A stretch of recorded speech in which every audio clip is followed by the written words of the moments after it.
Good evening. My name is Pieter van Rede van Oudtshoorn. I met Jesus in 1972 at a rally meeting which was organized by my father in a town called Ermelo. I gave my heart to the Lord then.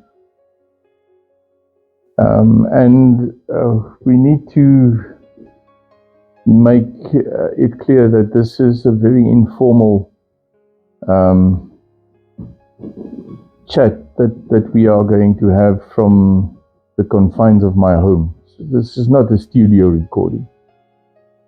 This is life, and this is how I am and how we are.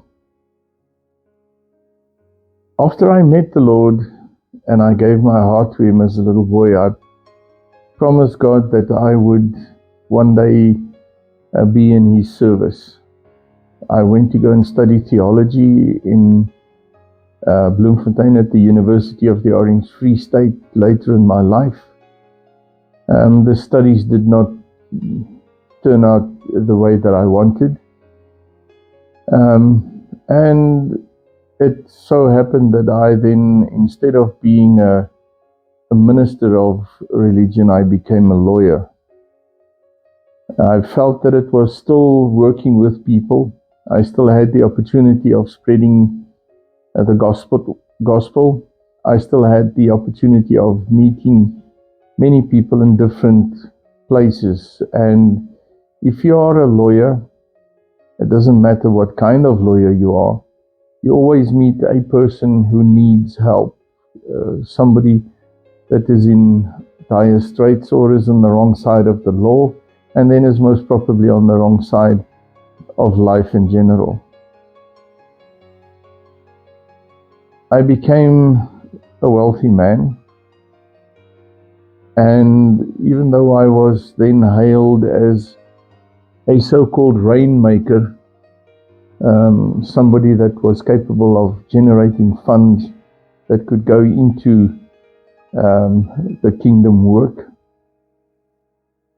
I was always chasing a little bit more, so that there would be a little bit more that can generate a little bit more, so that a few more people could be reached without starting with the kingdom work.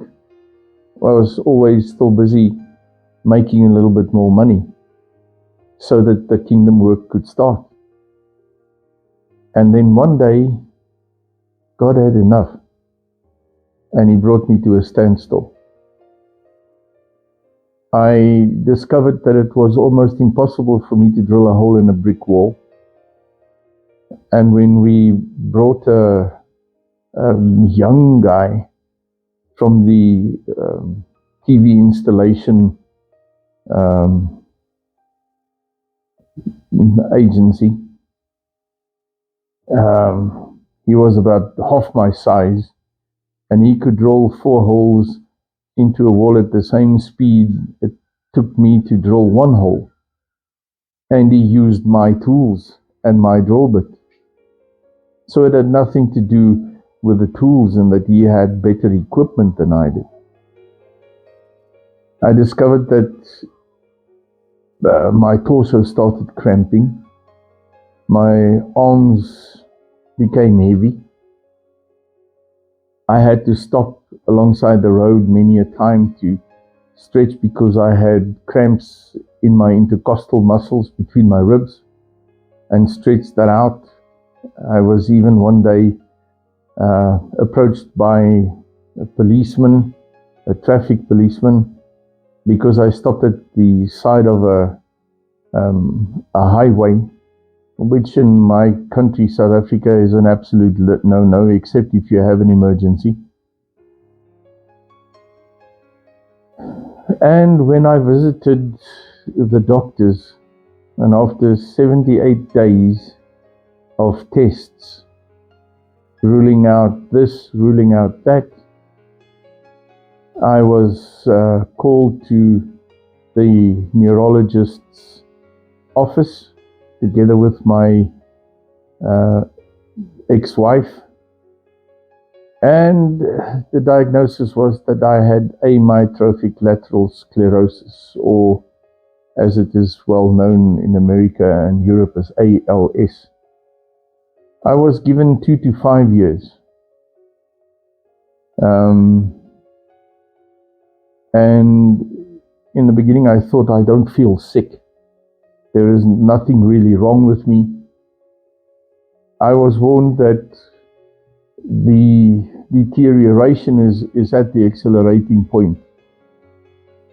And lo and behold, within about 13 months, it was virtually impossible to walk a flight of stairs. And we had to move from the massive double-story house to a single-level place. It started being very difficult to speak. My voice became hoarse. My tongue was dragging. People phoned me 9 o'clock in the morning, and I was asked if I had a drinking problem, because it sounded as if I was intoxicated.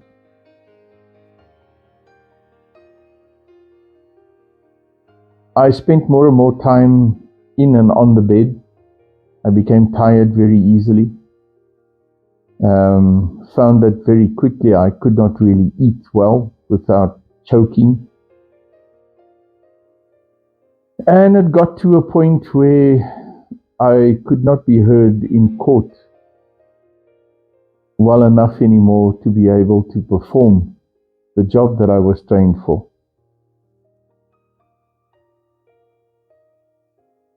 I also noticed that there was a drastic cooling down in my marriage between me and my ex-wife. And this became extremely difficult for me. And in 1979, I buried my grandfather, whose names I have. And when he died, I cried my heart out. And at the end of the crying session, I discovered that nothing had changed. He was still dead. The only thing that did change was the fact that I looked like a fool. You pull a terrible face. There's mucus running out of your nose. Your eyes are puffy and red. Nothing changes. And in that time I decided that crying was a useless emotion, and that it was an absolute waste of time. And while I was lying in my bed in 2015, years later, one morning I woke up, and as my wife at that stage left to go to gym early, I felt a desperate loneliness. I felt as if there was a hole in my chest that couldn't be filled, and anything that you try and put into yourself, motivation, reading the Word, studying, nothing helped.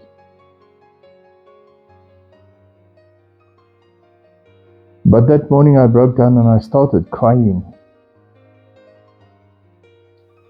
I got out of bed and I fell on my knees next to the bed, lying with my face on the mattress. And the only prayer I could pray was, "Oh God, have mercy on me, a sinner." And I was really crying before the Lord God. And the next moment, my bedroom was filled with so much light that I was completely astonished. I knew that I had my hands in front of my eyes. I knew that my face was buried into the mattress, into the duvet over the mattress, yet I could see the floor. I could see through the floor. I could see into eternity. I looked to my right, under my arm, and I saw the two biggest feet that I had ever seen in my life. They were dressed in something which I could not describe. It was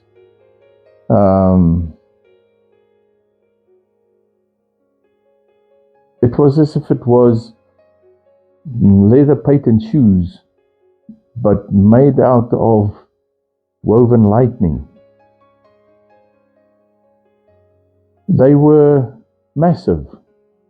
And if I say massive, I mean immeasurably massive, like 50 meters wide and 200 meters long. And in it, with two legs that were covered in suit pants that was also made of a material which doesn't exist. It looks as if the material was made of woven lightning. It was silver, white, blue, like tangible electricity. And I looked to the other side, and there was another set of feet there, of the same dimensions, covered in the same type of garb. And I felt an immense presence, a holiness that scared me witless. And I crawled into a little ball, into the fetal position, but on my hands and knees. And then the lights went out. Yeah, after we had what is called here in South Africa load shedding, we had to pack up for the evening, and we retake this morning. So you will see that the continuity is not movie-like. But that is neither here nor there. I felt an immense holy presence. And it was impossible for me to stand on my own, but I felt being lifted up, and I felt the person on my right-hand side leave me and walk over to the wall to the right-hand side of my bedroom. And he opened the wall, the cupboards, as if it was a screen, a massive screen. Now, my bedroom appeared to be unending. It appeared to be completely, as far as the horizon can be seen, so big. And when he opened the wall, there was this intense stench.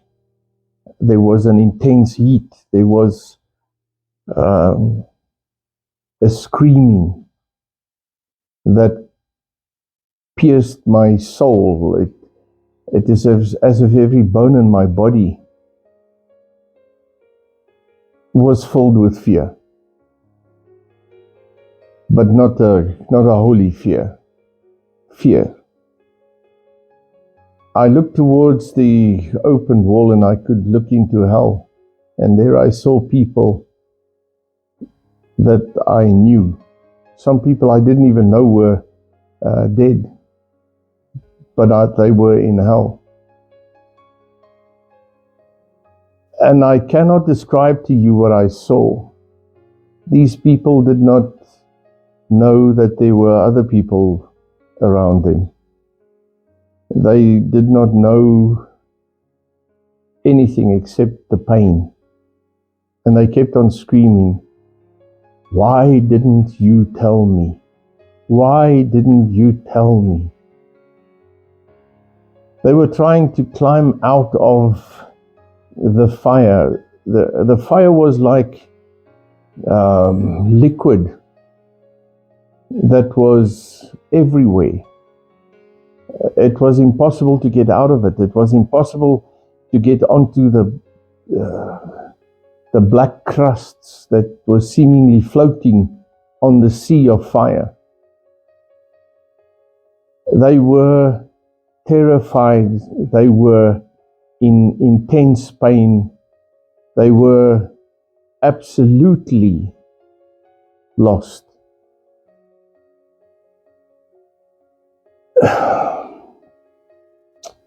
Then the person that opened the wall closed it again. Closed it up.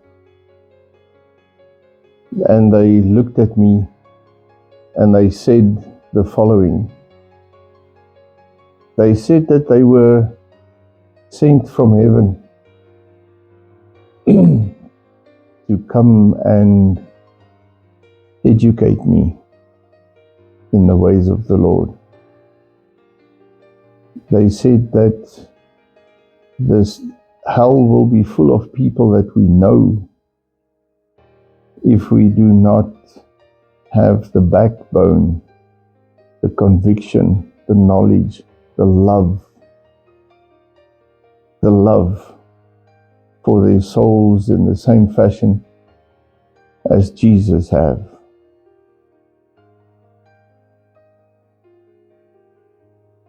Good people will keep going to hell. Good people, lovely people. But we have to grow a backbone. We have to take this world by the horns, and it doesn't matter what the politicians say and what they deem to be politically correct or politically incorrect. We have to take the gospel to them. Otherwise, everyone that we think is a good person will end up in hell. The person on my right-hand side told me that he is one of the 7 spirits of the Lord that serves in the throne room of Yahweh, of the Holy One, of Elohim, El Shaddai.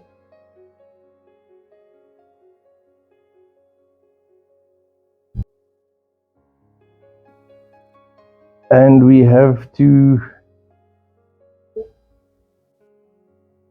I have to understand that he is the spirit of might of the Holy Lord God.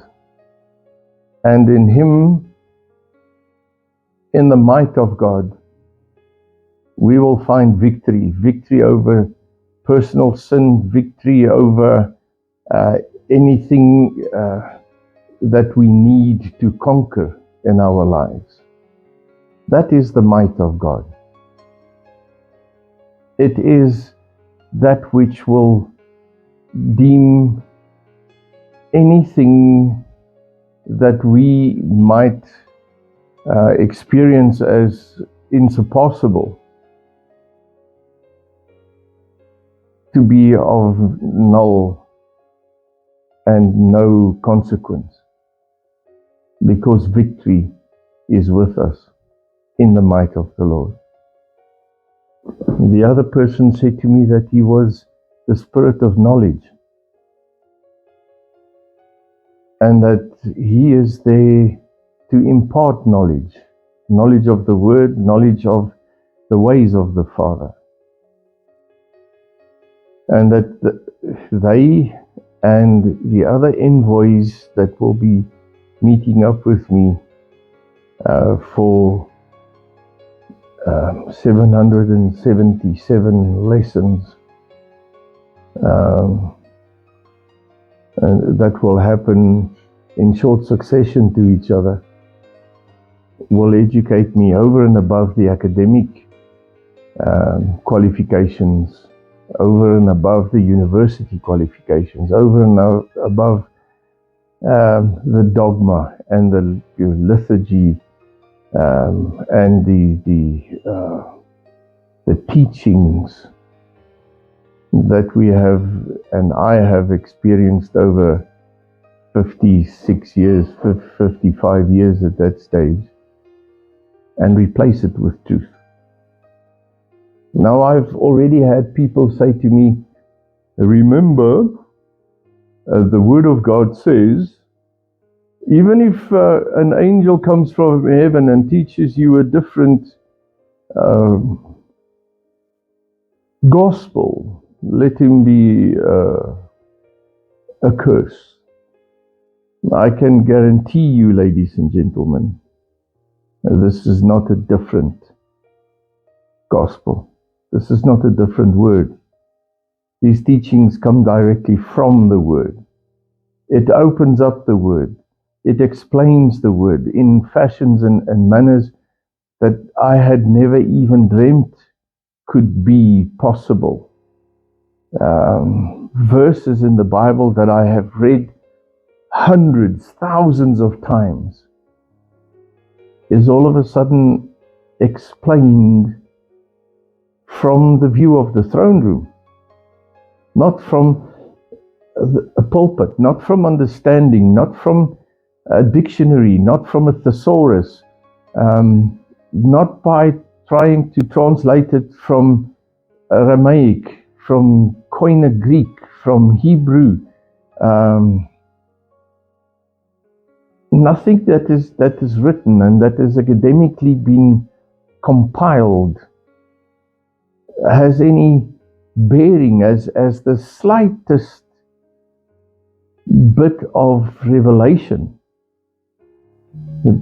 When the explanation comes from the throne room, it is astounding. And I will, on a daily basis, if I can, bring one of these lessons to you. 777 days, maybe we can do 2 of them at a time. These lessons have been running since February 2016. So there is a big number of them that have already been written down.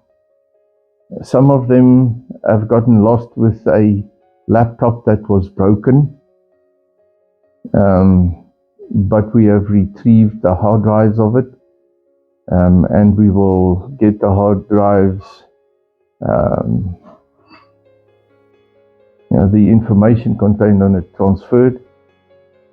And I am believing that the Lord will make sure that all the lessons, except for those that was very personal and that was never meant to be carried over to other people, that all of them will be made available. I am not a religious person. I am a committed Christian. I am a sinner. I have done wrong. I will most probably do wrong still. But if there is one thing that I desire, it is to know God better. It is to know Jesus better. Because the only perfection that resides in the universe is in the triune God. And Jesus was man. Jesus became man.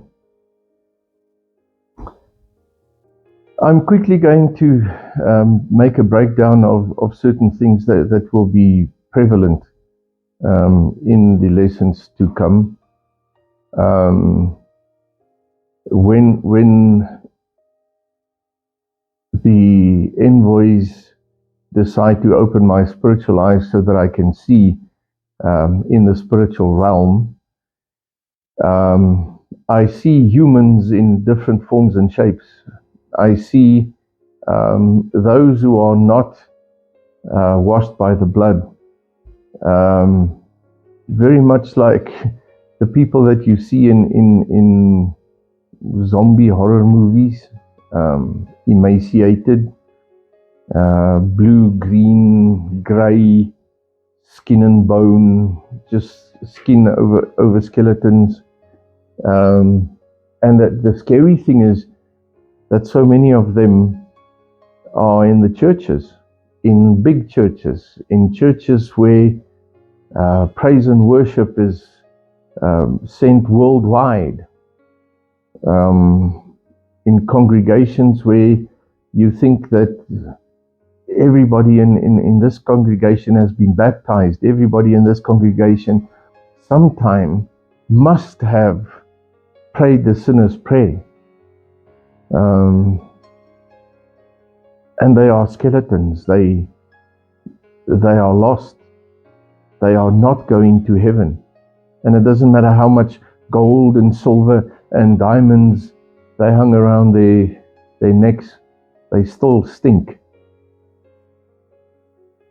And then I see what I believe Paul and John refers to as babes in the Lord. I see those people in full body, flesh, but they are monochrome. It's a black and white picture. I have been told that those are the people that are saved, and that they will go to heaven, and that they will be in a glorified body someday, but they refuse to grow. They refuse to dig into the Word. They refuse to spend time in prayer. They do not fast. For them it is enough to be saved. And they do go to church, and they do love the Lord, and they do enjoy being in the presence of the Lord. But the commitment lacks.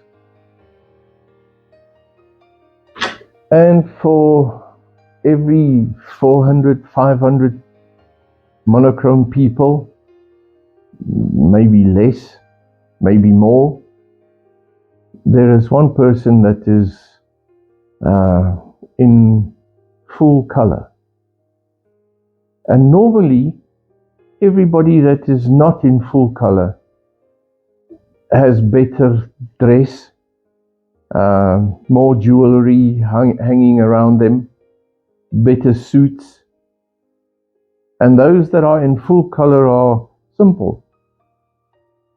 They are clothed, but not in labeled clothes. They are simple people who appear to be in normal working garb. Also, the difference in prayers.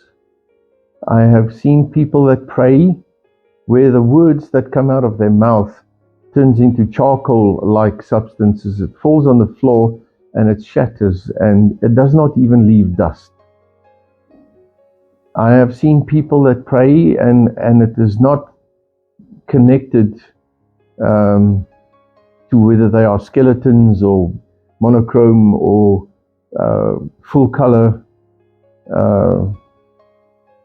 people. Some people pray and the words that they pray turn to silver. And when those words come out of their mouth, an angel appears with a dish that catches those words. And the moment that the dish is filled up, that angel departs at the speed of thought. Its light is too slow. And they deliver those words to the throne room. These silver prayers, for a lack of a correct description for it, is delivered in the throne room. and they are heard by God. And in other lessons, I will explain why certain prayers have immediate effect, immediate cause and effect, and why others don't, even though they are delivered in the throne room. Some people pray and the words turn into gold. And it is astounding that the words that are prayed in gold are normally the words prayed by a person, whether he be a skeleton, a monochrome, or a technicolor person, that is prayed for others. It's prayed for governments, it's prayed for rulers, for other people beyond your own body. Family, praying for family members, praying for children, mothers that are praying for their children, fathers that are praying for the protection of his beloved daughter, of his son that goes to war. And the moment that the prayer turns to self, the words either turn to charcoal because of selfishness and of ungodliness within the prayer, or silver.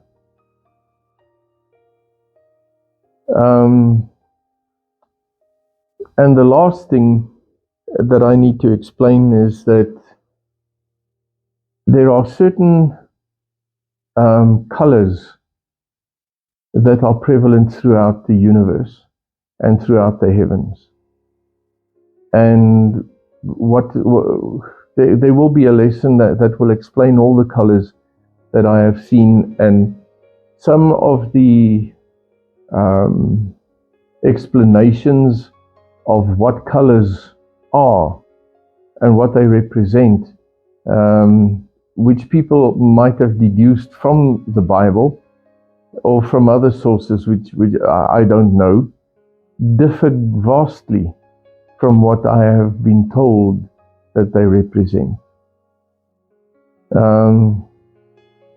But some of it is exactly correct. Green is abundant life, is everlasting life. Gold is not opulence. Gold is part and parcel of sovereignty. It's part and parcel of the everlasting. Blue is for the Father Yahweh. It is pure. It is a color that is available in every aspect of the spectrum. It is everlasting. It is all-encompassing. It's pure. It is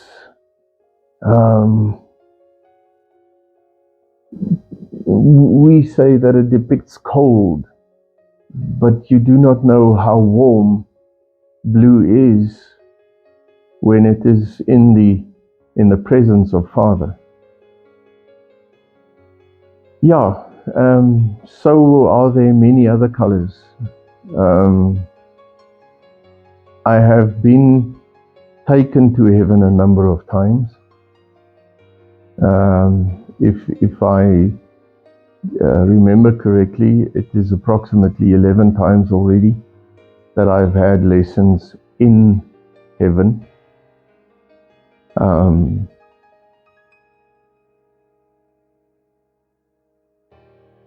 In some of the lessons,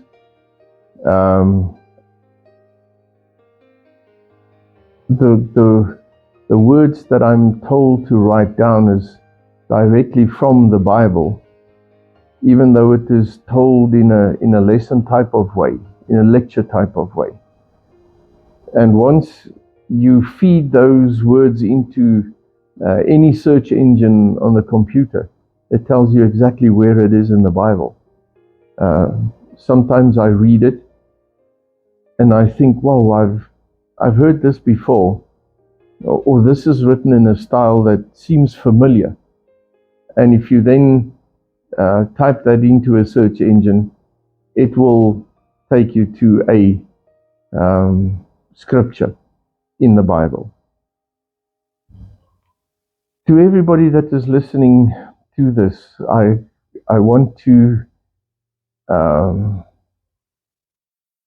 understand that I deliver these messages with fear and trepidation. I don't do this because I think or feel that I am holy or different or in any way more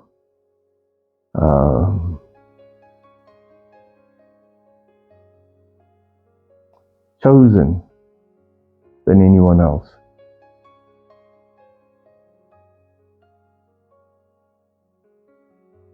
I have to deliver these messages. People are going to be very cross at some of these messages. People are going to be very hurt by some of these messages.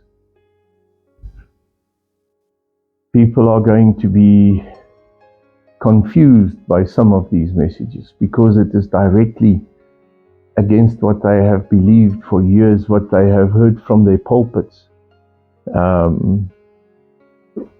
It's directly against the liturgy from their churches, and they believe their church to be from God.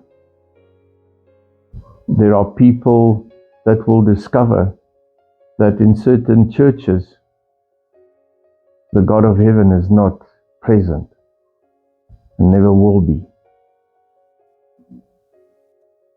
There are people that will learn from these lessons that certain things that they do ritually is abomination in the eyes of Father. There are people who is going to find out that preachers who they thought are sold out to God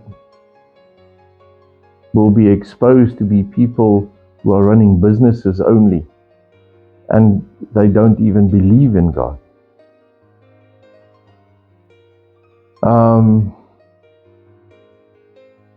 At the end of 2019, I had a blog in which I departed or published some of the prophetic things that I have been told. For instance, in August of 2019, I published the prophecy that Trump would not be re-elected. And I was lambasted by all and sundry. I was told that I'm a false prophet and that I had to remove it with immediate effect. I never claimed to be a prophet. I've never thought that I am one. All that I feel is that I want to be an obedient child of the living triune God.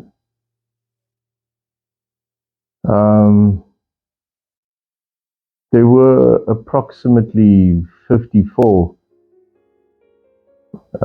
people that were on the blog that lambasted me, told me to take it away, delete it, remove it, and only 4 people in around about March of 2020 came back and said that they were sorry and that they now believe that what is happening to me is real, because Trump was ousted I did not know who was going to be the winner, but the prophecy said that a puppet, an imbecile with white hair, who follows closely in the footsteps of the evil one, will take over from the man with the golden fleece on his head that will be ousted from the big white house in the land of the eagle. There are a number of things, and I have the proof within the metadata on my computer, that was written 2, 3, 4 years before it had happened. And because of my disobedience in publishing these lessons immediately, it now can seem as if it is after the fact that I claim to have prophesied certain things, but there are people whom I have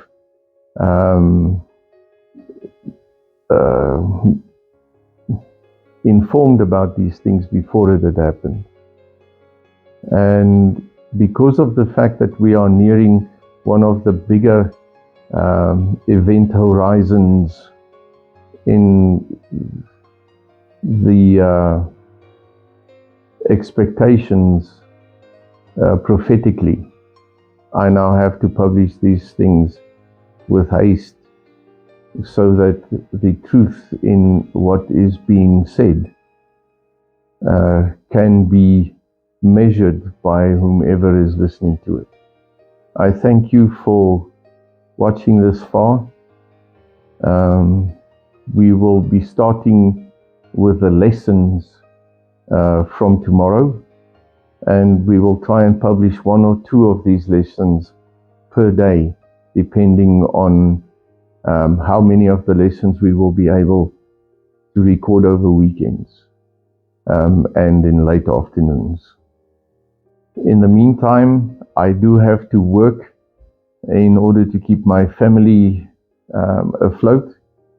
We're trusting God that He is going to do a miracle in the business, so that the business will be self-managed, and that we will have more and more time. And we ask that you pray for our release in this, that God would grow the business, and that Father would make the business into such an entity that we can live on 10% of the income and use 90% of what comes in the kingdom.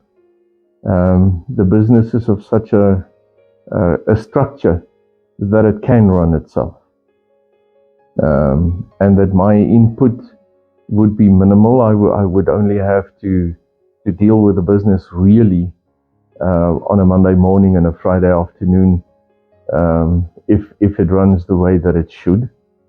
And we ask you to please keep us in your prayers, so that it can be that way, and that we will be released to be in ministry and preparing the bride for the time that is coming, with the blessing of the Lord and with His input and insight and His love for the bride. Thank you. It's really on a Monday morning and a Friday afternoon, if it runs the way that it should.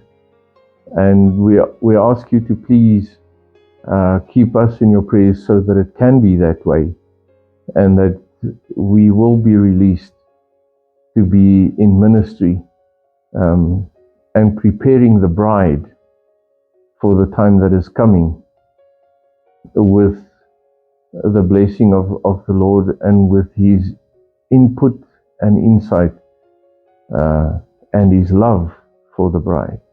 Thank you.